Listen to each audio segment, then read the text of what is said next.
thank you for tuning in to the JPI's fundraiser live stream. This is a quick reminder for you to click the link in the description box below and donate to our COVID-19 crowdfunding campaign in association with Give India Uplift and Ujala Foundation.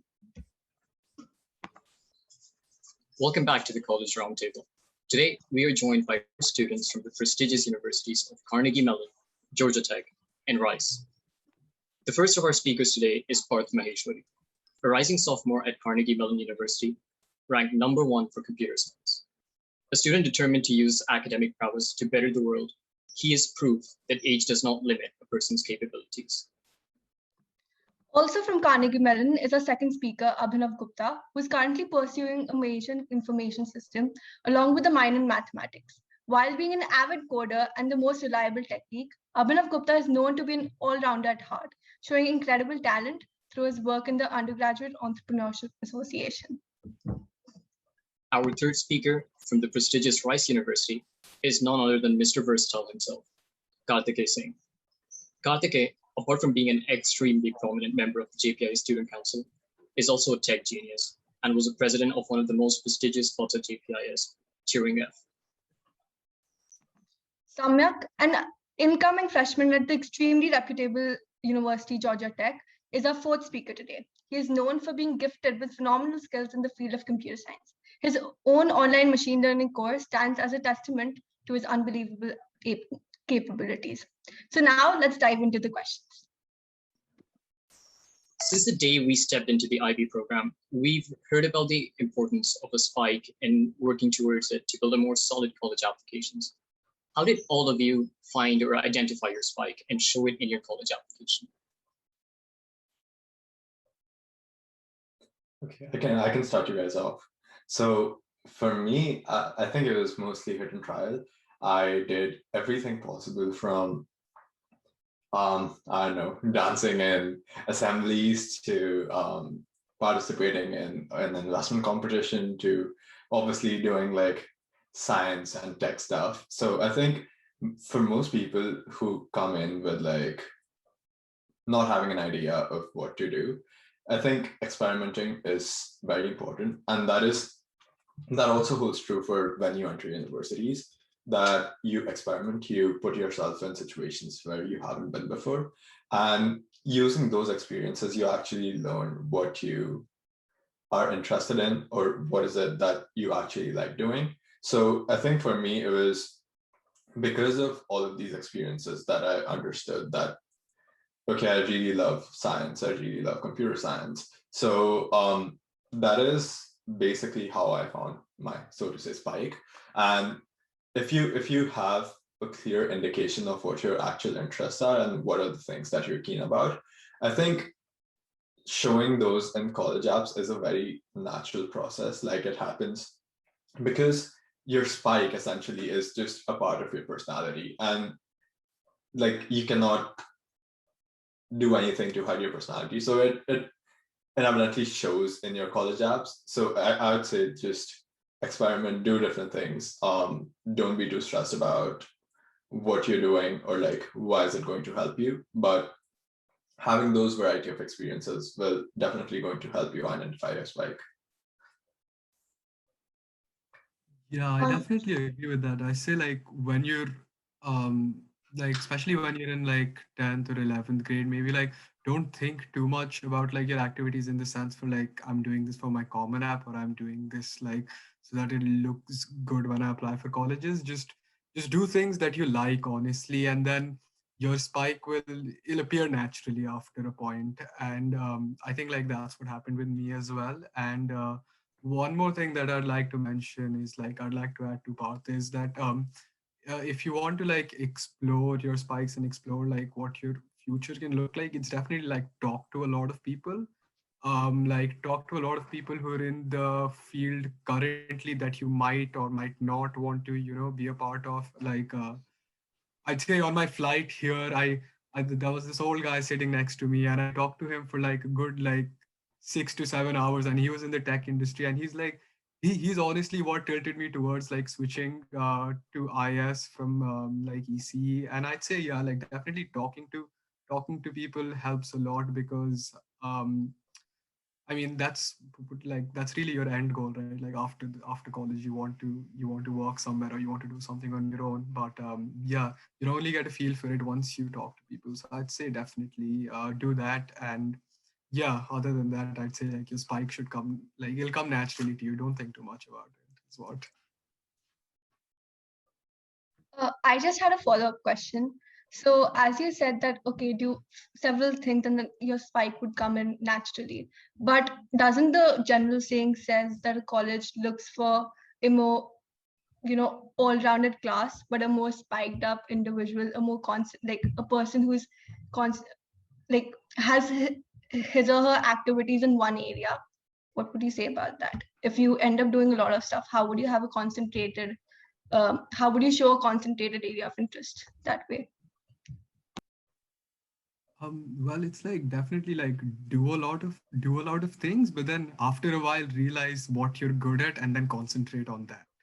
Like that's what I did. Like I did a lot of things, but then I'd say, like towards the end of high school, I realized, okay, like this is what I'm good at and this is what I need to concentrate on. And that's what like the majority of my activities were based on. But then again, like you need to also, like other than your spike, you need to also have like some other things that interest you as well. And university definitely looks at that as well. Thank you so much. Okay, so my next question is for primarily Parth and Abhinav. So Carnegie Mellon University is known to be the best university for computer science. And personally for me, it's my dream university because I myself am a computer science aspirant. So upon arriving to campus and attending and experiencing the system firsthand, do you still feel that it offers the best opportunities for computer science aspirants? I mean, yeah, 100%. There's definitely a reputation and they make you work hard for it. So there's no way getting around that. But it is because of how passionate people are about what they're studying. And it's not just computer science, it's also anything else, business, drama, whatever. So I think the CMU motto is put your heart in your work. So yeah, like people, whatever they're studying, they have their entire heart and soul in their work. So I think that is what makes it one of the best universities, especially for computer science. And yeah, that's definitely held true for me. I've met so many insanely smart people. It's and not just computer science. Like again, going back to your previous question, people try, at least in like high school, people try really hard to like show their spike or like to like try and show that, oh, I'm quirky as well. But I think the most, like the smartest of the people, they have a very natural personality to them. It doesn't have to be, oh, computer science is my end all be all, but they are equally involved in other areas as well. So like even with computer science, most of my CS friends have additional majors in things that are completely unrelated. They have additional majors in economics. Someone's pursuing drama, someone's pursuing comedy. So I think it's, again, experimenting really helps, and that has only been exemplified after I've come to CMU. That's so great to hear. So another question to you. Is there anything, had you known about CMU before committing to it, that could have persuaded you to not opt for it?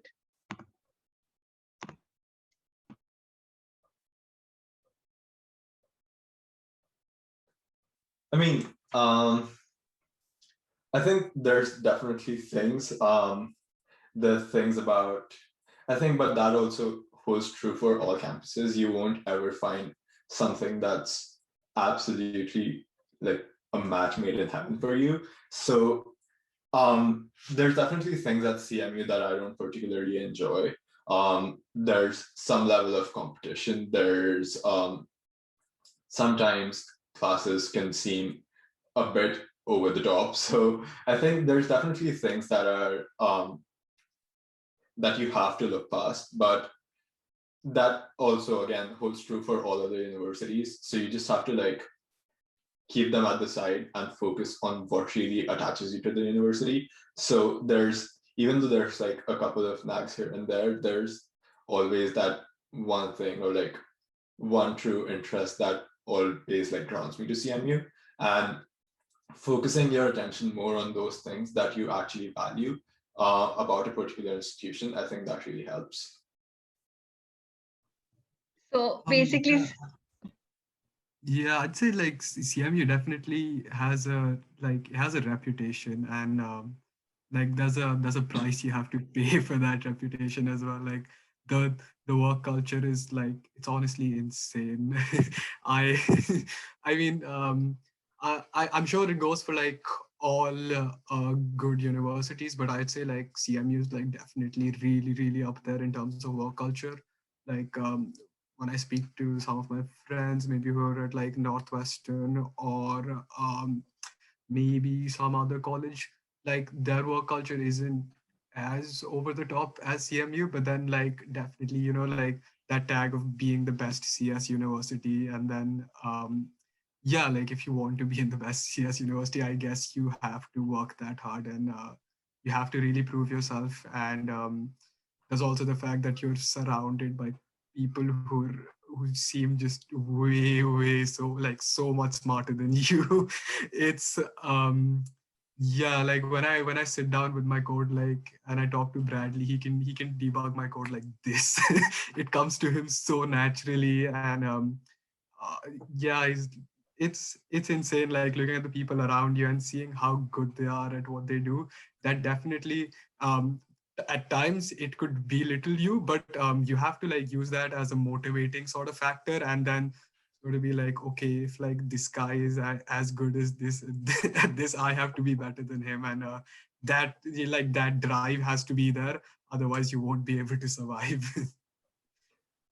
Yeah, I think imposter syndrome is definitely real, and it challenges you and it breaks you in ways that you wouldn't have imagined. But I think for me, at least, it has also challenged me and like pushed me to do things that I'm not comfortable doing. And that has, if I like look back, that has definitely helped me in a lot of ways. So even though that competition is very fierce and like it hurts a little in the short run, and you question your being, you question why am I even here, like among all these smarter people, it definitely raises your like collective intellectual. So I think there's definitely some merit to it as well, but yeah, it can get challenging at times.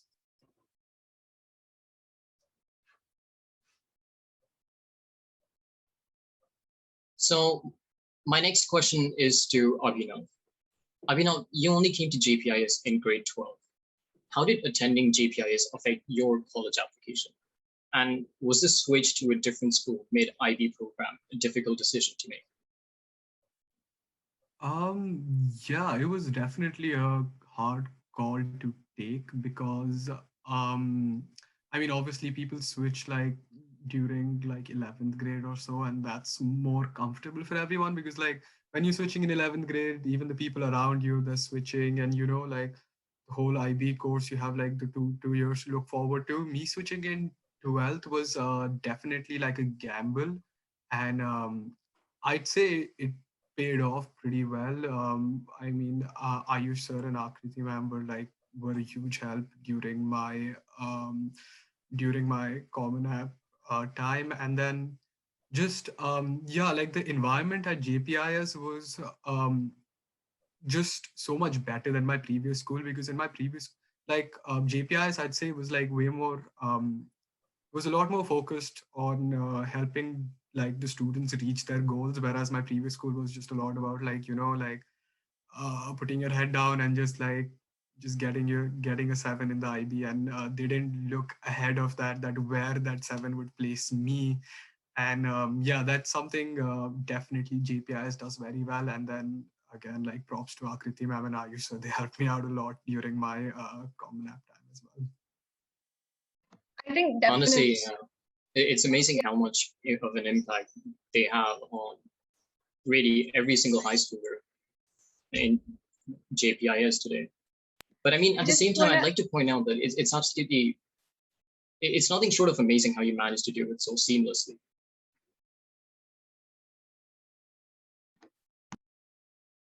Yeah, so I just want to add that it was Abhinav Bhaiya who basically helped me come to JPIS, and it was him who basically persuaded me that how, like, it was him basically who persuaded me to come to JPIS, and he was the one who told me how Akriti ma'am and I used to help so much. And that's completely true. Kriti ma'am and Ayush, they've been the best help throughout my high school ever. And even like during my 11th and 12th, despite being a new girl over here, they've helped me like a lot. So yeah, my next question is to Karthik and Samyak. So there's no doubt that COVID-19 had an extremely severe impact on everyone, including the students who had to switch to online school, a system no one was used to. So how did COVID-19 affect your approach towards college application? Did it make it easier or more difficult to approach your goals? So about extracurriculars, I don't think it affected that much because most of my activities were tech oriented. So like meet calls and messaging platforms were enough to coordinate and like build up applications or projects, whatever. But for IB, it was definitely difficult to like adjust to the online school. Like till the end, also I was not completely comfortable studying IB online. Like the confidence wasn't there to go and give the boards. Yeah. No, I agree with Samyak there. Like for us during regular school, you have a certain schedule that you have to adhere to, and that just brings a layer of extra discipline into your life.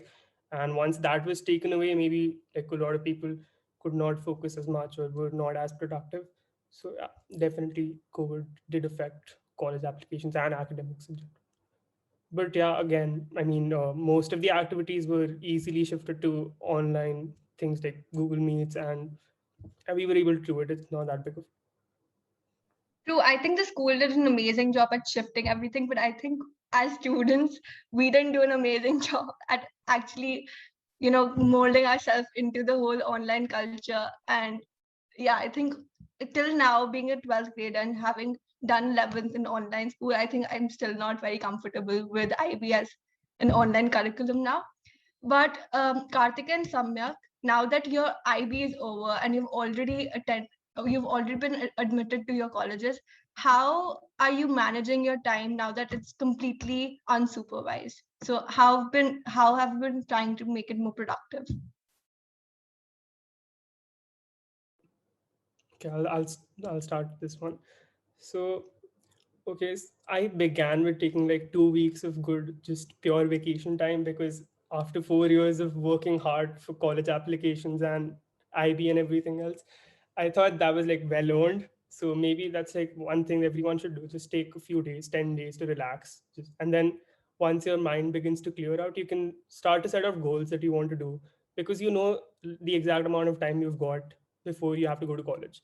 And now that you don't have any sort of expectations or any pressure, you can do exactly what you want to do.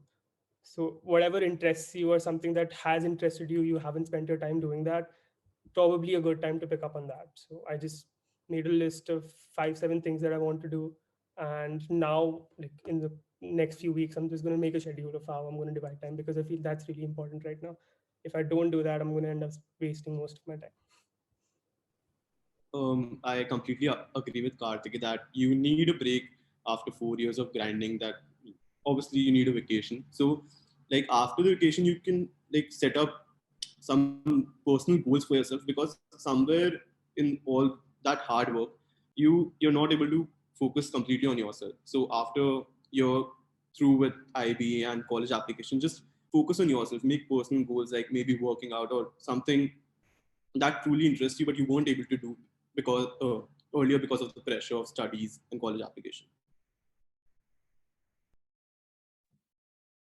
That's so true. I think it's very important for everyone to make their own goals. And especially during this time when mental health has become such a huge concern. So I think everyone should try to make their own goals and kind of meet their own expectations rather than others' expectations. Over to Gurutva. Yeah, so my next question is once again directed towards Parth and Abhinav. Now, about CMU, we've heard that CMU has some very fascinating traditions, like painting the fence and buggy sweepstakes. What would you two say is the most weird tradition in CMU?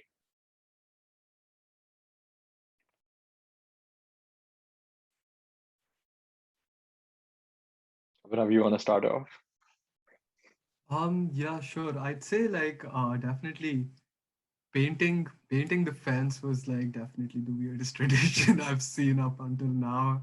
Um, yeah, it's quite surprising how just like people have to stay up until 7, 8 a.m. and just sit outside the fence till it gets dried. And yeah, fun fact, like that fence is like the most painted over object in the world, if I'm not wrong.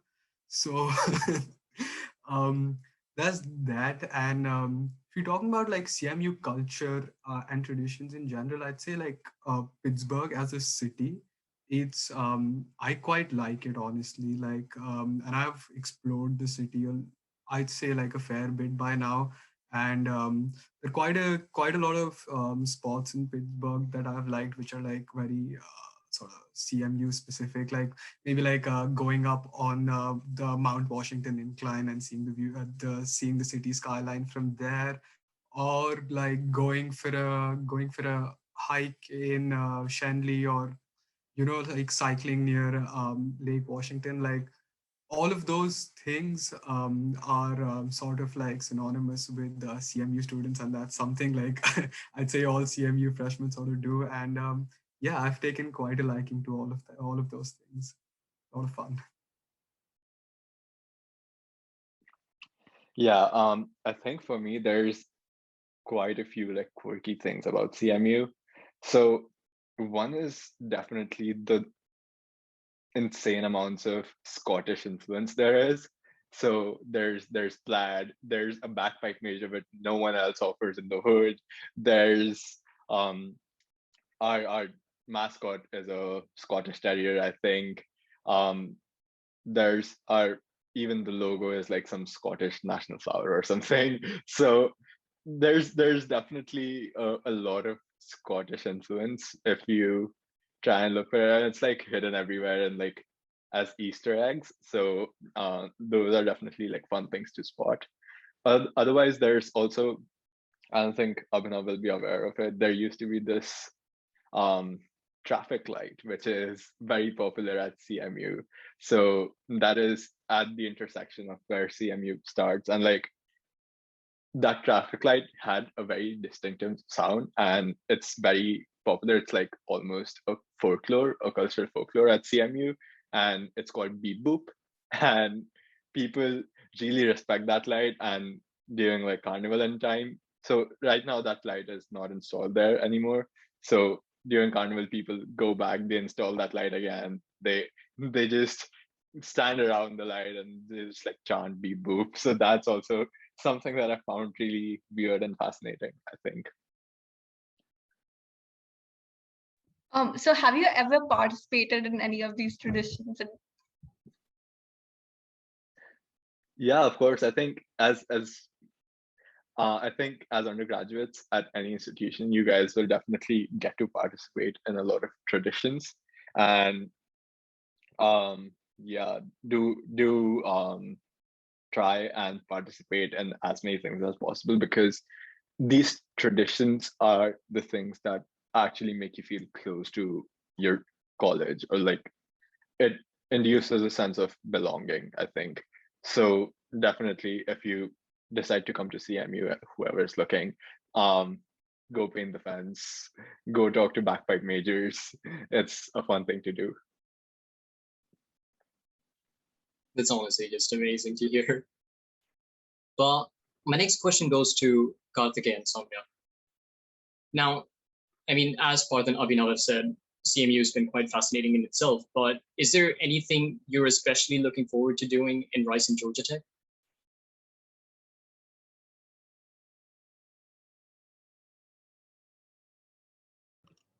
Okay, I'll start this one off as well. So uh, this is something that sort of tipped the dial towards Rise for me, and I think it's a great thing that I'm really looking forward to experiencing, which is the residential college system over there. So it's very much like Harry Potter. You're just randomly allotted into one of their 11 residential colleges, and then you spend your next 4 undergraduate years at Rice as a part of that small family. So that is something that I'm really looking forward to at Rice. I think it creates a real sense of community and belongings. Quite honestly, I'm not that familiar with Georgia Tech's traditions, but like what invites me to Georgia Tech is the STEM environment that um, the environment that Georgia Tech has. It like all the people there are like at par with you and maybe even like way smarter than you. So the environment of Georgia Tech is what attracts me towards it mainly. It's honestly just amazing how all these universities can be so different, but I mean, still, they're all unique to themselves and make the experience enjoyable in different ways. So this one's to Parth and Abhinav again. Obviously, COVID-19 has affected all of our lives. How would you say COVID-19 affected your college life?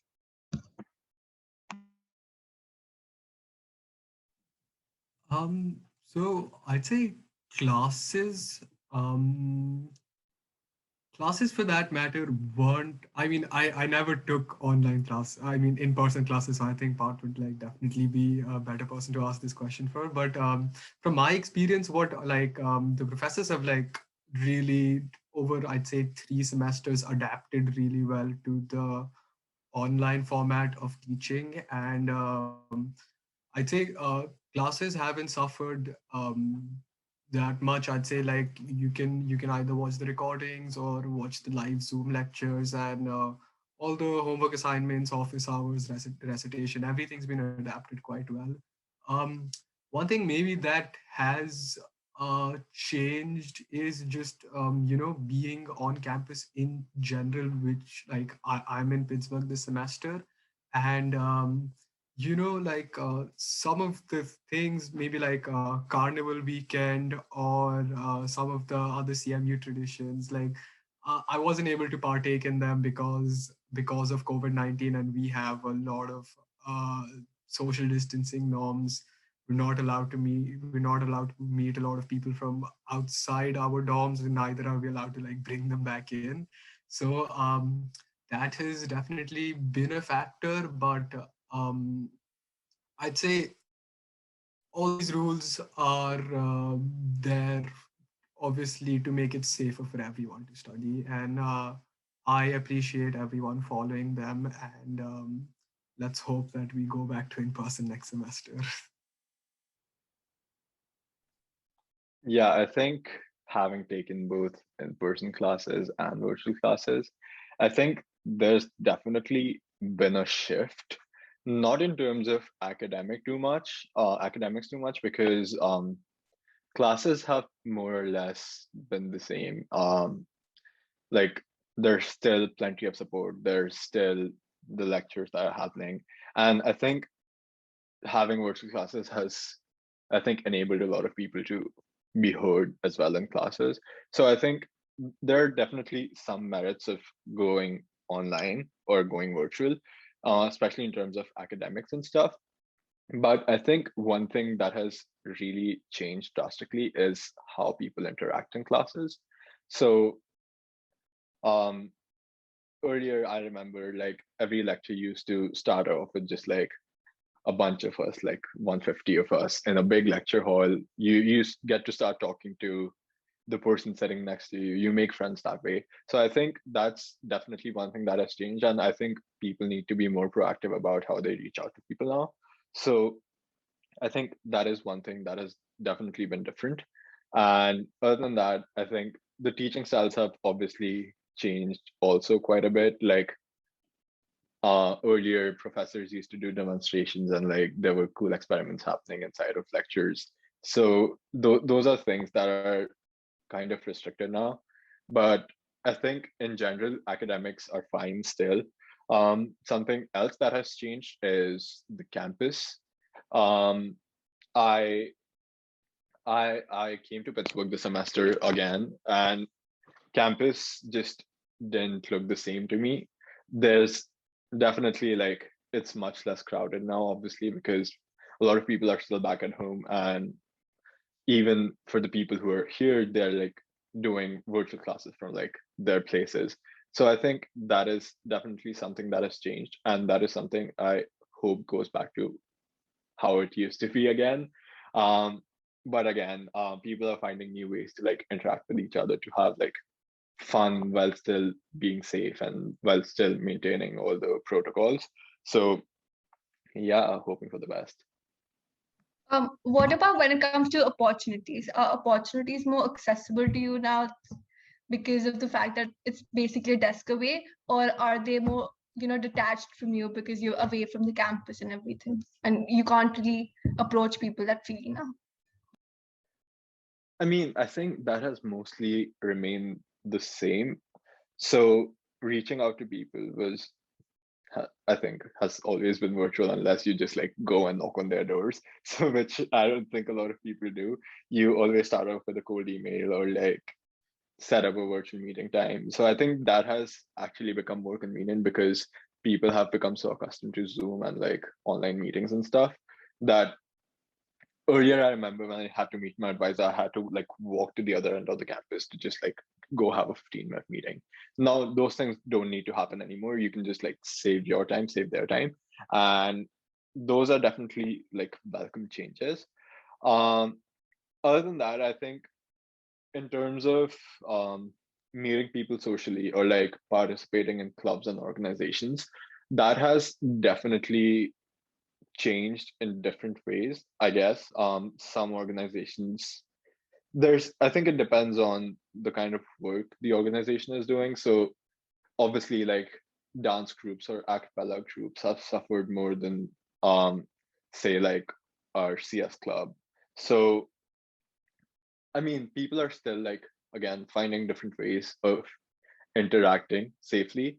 And we've had like a lot of things, or a lot of campus events that have changed. I think one thing that has changed quite a bit is how career fairs and stuff happen. So earlier it used to be all recruiters come together to like, they assemble their desks in like a giant gym, and like everyone can like just walk in and start talking to people. That I don't think I'm a particularly big fan of. So it's become harder in that way. Like having large group gatherings or like having large social gatherings where you have to meet a bunch of different people, I think that is still limited in a virtual setting. So I think those are things that, there's some things that have become better, some have that have become worse. It's fine. One piece of advice to like incoming freshmen like Samyak and Karthik, I definitely like, even if your classes are like online next semester, I'd say if you guys can go on campus and like, yeah, just like try your best to be on campus even if classes are online, because it's definitely like having, even if your class is online, just like you're bound to meet someone who's in the same major as you. You're bound to meet people who live in like the same dorm as you, and just meeting people and then like absorbing that sort of culture, and seeing other people work hard is definitely going to push you as well, rather than being like home and like studying alone, and then the time difference as well, everything. Like, I definitely say, if you can, if everything works out with your visa and everything, just try and be on campus, even if classes next semester turn out to be online. Yeah, I completely agree with Abhinav. I think I spent my last semester back home. I came to Pittsburgh this semester, and even though both of them have been virtual, I've seen a massive difference in how I have been working and how many opportunities I've had access to just because of the fact that I'm in Pittsburgh. And I think if you are able to, definitely go back to your campus, because even if like things are virtual, you still meet people who will be living in the same buildings as you, and you'll still have opportunities of talking to professors or like working with them if you get a chance. Because I think for most international students at least, you cannot have any sort of like research or a TA position or a job in the US without actually being in the US. So those are definitely opportunities that open up once you're back on campus. So definitely consider that for anyone who's joining their college now. So for seeing how you excelled at your internships like MetaQ, how do you think the school has prepared you for your future career? Okay. So by school do you mean CMU or JPS? Both if you could. Sorry. I think both of them prepared me in a different way. CMU has definitely given me the actual skills of going out and implementing these things out in the real world. But I think, again, doing reaching out to people and forming those connections networks, those are things I learned at JPIS, and those are things that are still valuable to me. And I think even IB, for that matter, like things you learn from your IAs and your EEs and your presentations and stuff, even though they seem like a pain at the moment, they actually help you a lot in your college and in general outreach and your writing skills and stuff. They definitely improve. So they seem bad, but try and do them passionately, try and do them diligently. I think that would help a lot. And yeah, I think other than that, it depends a lot on what people are studying. So for me, there's academics play a huge role in anything computer science tech. So those are things you learn at CMU, and those are things you learn in whatever major or whatever college you're at. But other than that, if you want to learn skills that you wouldn't be exposed to otherwise, join clubs. There's a lot of different skills out there that are valuable right now, and joining clubs or working on a research project or TAing or participating in competitions or hackathons, you learn a lot of skills from there as well. Okay, so I think JPIS prepares you a lot for adjusting at internships. So as you all know, at JPIS we all the students constantly keep working on some projects, and there's sort of a collaborative environment at JPIS. So that collaborative environment helps you adjust at internships and like talk to people, communicate, and share your ideas, listen to them. So that's what JPIS does for someone, I guess. I mean, yeah, I've stated this previously as well. It's actually just beautiful how much of an impact the school has made on all of our lives, really. And I mean, in fact, if you may remember, Bart, you were actually my KWHS advisor as well a few years back. So given your success in KWHS and the fact that you co-authored a book on, well, investment afterwards, what advice would you give future investors in our audience? Investment. Oh, okay. So I think investing has become a lot more common nowadays than it used to be, and especially with like all of these new startups popping up. There's Zerotha, Small Case, all of these things. It has become a lot more accessible to even college students or high school students like ourselves. So I would definitely recommend that you start early because compounding plays a role. So the earlier you start, the better off you'll be. And you don't necessarily need to spend a lot of time thinking about how I will invest, but just starting off small. It doesn't have to be a gargantuan amount. You can start off with 500 rupees.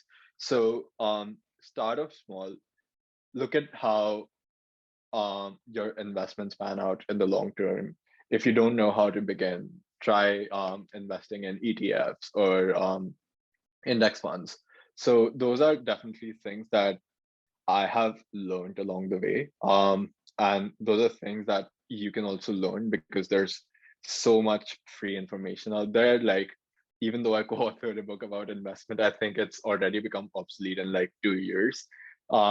There's new things, new information, cryptocurrencies are popping up, and you can like buy them right now. So there's definitely things to look out for, and I would say that um, be aware of what is happening in the world around you, even though again these things might not be related to what you're studying or might not even be related to your major, but having a knowledge of investment and managing your personal finances, it's an important skill to have in college, especially for people who will be spending like a considerable amount of time away from their parents for the first time in their lives. I think having your personal budget, so knowing where your money is going, or what are your income and your what is your income and your like outgoing expenses, keeping a track of all of that is really important, and especially for international students who already pay like so much to their colleges. If you can save some money here and there and like try and invest that, I think that can really help. So another question I have here is, well, given everything that's happening today, given COVID and whatnot, what stock would you invest in right now? I mean, you guys, I'm sure are aware of all the stuff that's been happening around with GameStop and then Robinhood, and so there's always things that particular stocks can like be affected by. So for me at least, because I don't get too much time reading about uh my investments or particular stocks to invest in, I like to keep my investments simple and like invest mostly in index funds.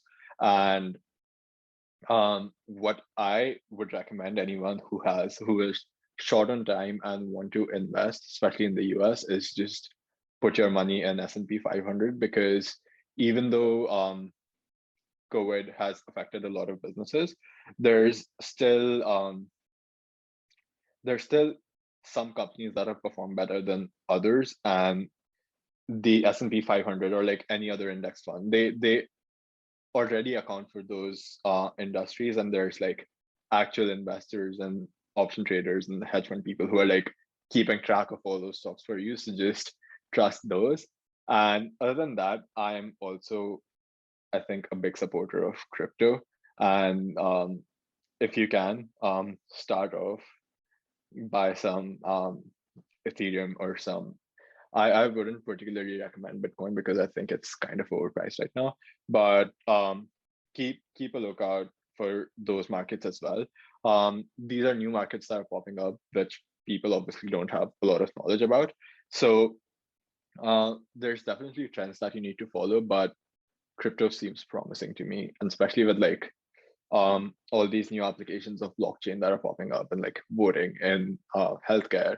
I think the technology is bound to improve, and especially with NFTs and stuff, I think it's going to boom in the next couple of years. This is some great advice here, honestly. Thank you so much. Over to you, Nisa. So Karthike, you were the pride of Wolves when it came to track, winning several gold medals for the Blue House. And the same goes for Abhinav being in the squash team for CMU. How did you strike the right balance between your academic and extracurricular lives? Abhinav, do you want to start this? Do you? Yeah, sure. So I'd say like um sports for like I've always been a very big advocate of keeping yourself like physically fit, because yeah, that's just like that's something I've really like concentrated on even when I'm at like especially when I'm at college actually, because you have like you have so much like mental pressure from everywhere around you to like perform well in classes, and especially like during COVID, where you're just cooped up inside your room, and then you're a freshman and you're eating all this food, like I definitely feel like there needs to be like some sort of an outlet, and squash has definitely provided that for me. And like more than it just being like a physical activity, it's really like a mental outlet, because I can just like you just go to like the squash court for like 1.5 2 hours, and that's just somewhere like you can forget about everything else and just zone out for a couple of hours and relax. Of course, you also get to meet a lot of new and exciting people when you're on like a sports team or something. And when it comes to like managing, like striking a balance between extra like my studies and sports, it's definitely it's tough because like training can be up to, I'd say, like like short of 7-ish hours a week. And then on top of that, like if you go for like runs or to the gym or something, like it definitely adds up. But you just have to like just plan ahead. That's the best advice I can give, honestly. Especially in college with like where everything, well, maybe in school you can play around with deadlines a little bit.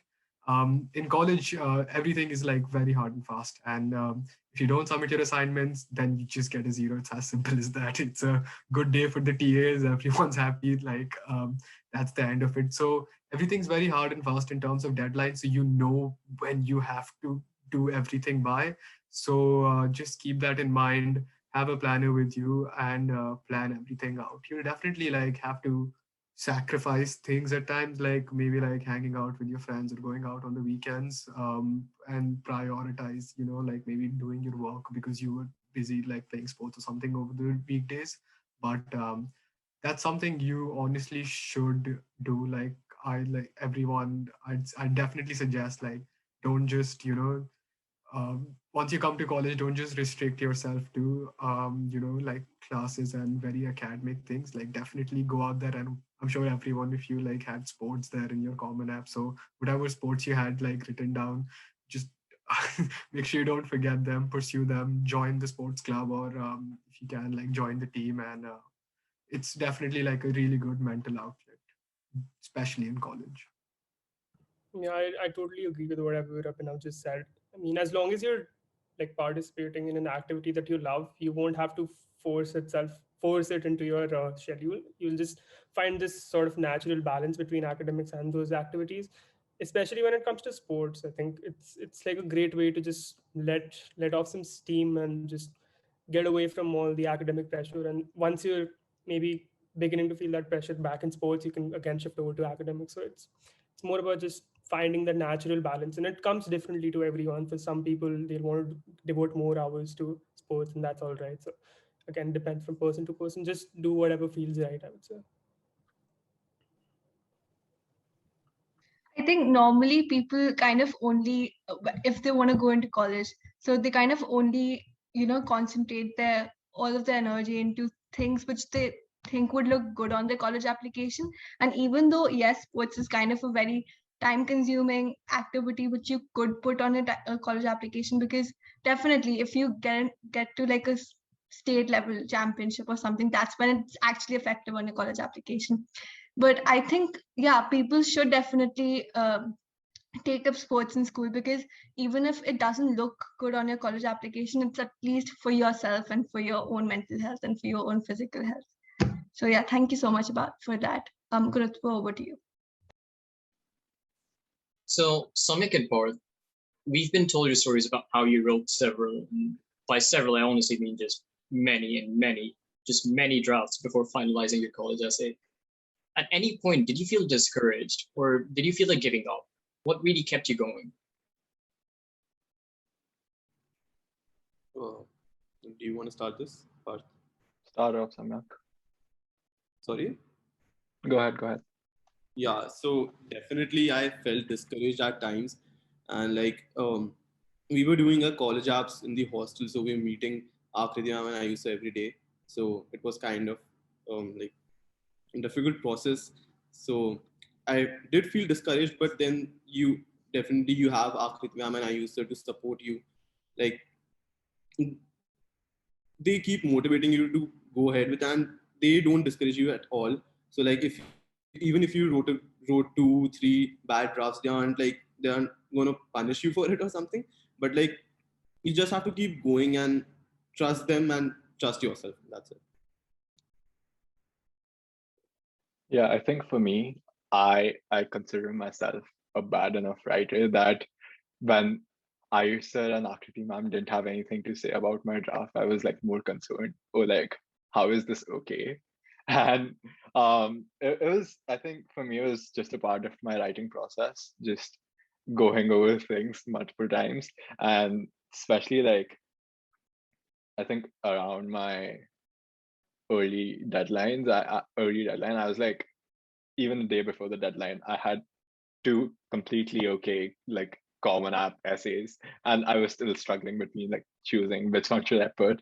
So I think for me, it was just going through all these iterations because it's your ideas don't come to you in a linear fashion. Like they can pop up in like different places. So definitely like going back and iterating helped me like induce a flow to my essays. And it can be discouraging at times for sure that, you know, everyone else is done with essays, only you're left. And like um you still have like all these other supplemental essays to do.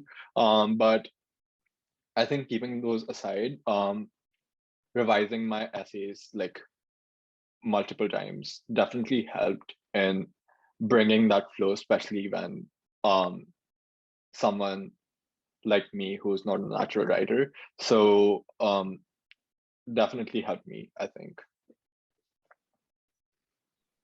And Honestly, I would these like tips to have add been on to on. that. Ayush sir and Akriti ma'am, they're like little angels when it comes to college counseling. Um, they Even though I produced so many drafts that were like not even worth reading, uh, it was basically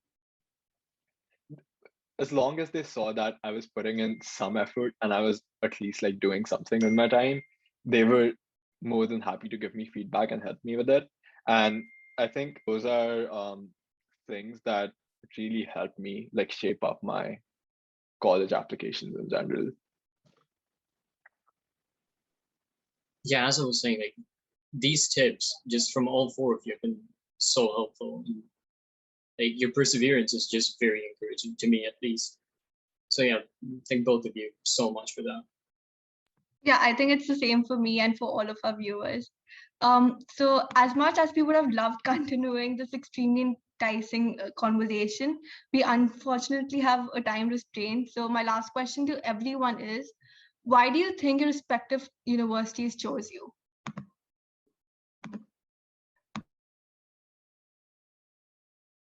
Karthike, what do you think? I think so. I put a lot of focus on my in my application on the importance of like education in general. Like a few of my essays were actually around that, like how vital I think education is in general in anyone's life, and that comes down to like a lot of personal experiences that I've had, and it reflected in a few of my activities as well. So I feel like maybe my ego, when they read that, they felt like I really was going to value this opportunity to get like one of the best educations in the world. I feel like that was a good thing to show in my application. Yeah.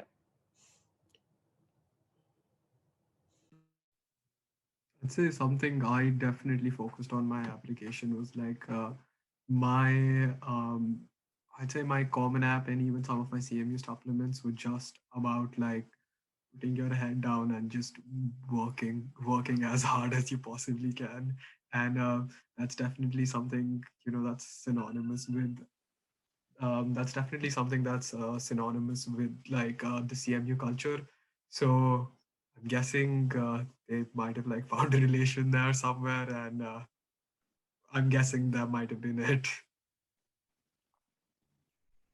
Okay, so I think that extracurriculars and grades, like thousands of people have those things, but like what really differentiates you from other applicants is, I think, your essays. So I'm guessing they liked my essays a lot, so that's why I got it.